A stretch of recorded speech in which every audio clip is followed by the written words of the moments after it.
Bar question in commercial law.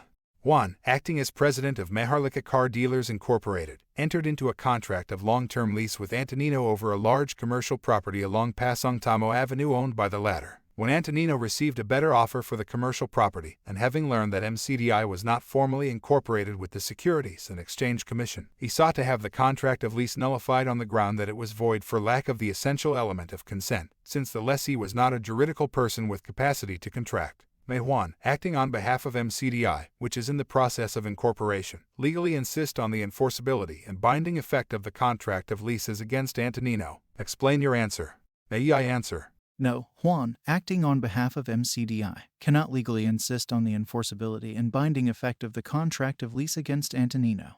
In the Philippines, a corporation must be formally incorporated with the Securities and Exchange Commission before it can enter into contracts as a juridical person. Contracts entered into by a non-existent or unincorporated entity are generally void for lack of capacity. MCDI was not formally incorporated with the SEC when the contract of lease was signed. This means that it lacked the legal capacity to enter into contracts at that time.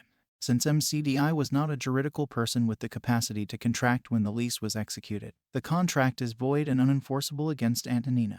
Legal basis of its answer. The legal basis for the answer is the following. Law. The Corporation Code of the Philippines, Section 11 states that juridical personality begins from the moment its articles of incorporation are approved by the Securities and Exchange Commission and a certificate of incorporation is issued. This means that a corporation does not exist as a juridical person until it has been formally incorporated with the SEC. Jurisprudence.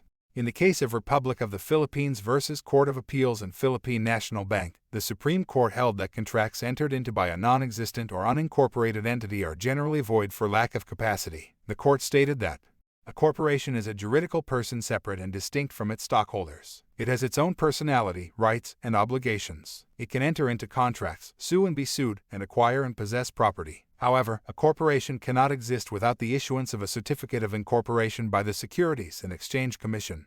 If you want more, make sure to subscribe so you never miss a video.